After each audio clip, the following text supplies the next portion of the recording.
Esiet sveicināti! Pēc pārkrauto kravu apjoma 2014. gads Rīgas brīvostē bija visu laiku veiksmīgākais. Tomēr arī šī gada 8 mēnešos osta turpināja strādāt tikpat veiksmīgi kā pērn. Es uzskatu, ka pie šīs ļoti sarežģītās ģeopolitiskās situācijas, arī pie ļoti nopietnās konkurences, saglabājot esošo līmeni, kas bija pārkrautām kravām pagājušo gadu, tas ir Rīgas ostā ļoti liels sasniegums.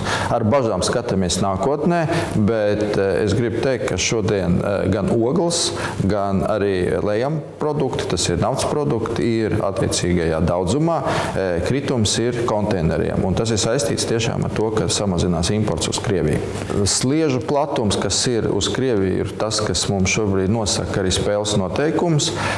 Krievija neiepērk importu būvmateriālus, atdzīves preces un pārtiku, līdz ar to arī šodien mums objektīvi nav iespējams neko mainīt, jo Latvija pati ar savām konteineru kravām nevar kompensēt to apjomu.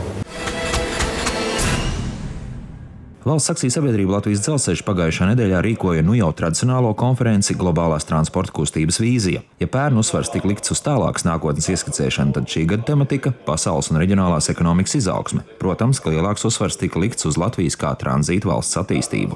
Lai gan globālās konkurences indeksā Latvija šobrīd atrodas 42. vietā pasaulē, tomēr transporta infrastruktūras jomā mums klājas labāk. Latvijā vienmēr ir bijis tilts. Tas jau ir gadsimtiem izveidojies tilts, un mūsu uzdevums, mūsu paudzē šo tiltu ir saturēt, saremontēt tā, lai viņš ir lietojams. Latvijā loģistikas mūsu koridors, dzelzceļa ostas ir konkurētspējīgs. Ja mēs ar 144 valstīm konkurētspējas indeksu esam 31. vietā, no visām infrastruktūrām Latvijā dzelzceļš ir viskonkurētspējīgākais. Tad tas man ir tāds, patīkama ziņa, un kas ir apliecina to, ka mēs esam uz pareizā ceļa.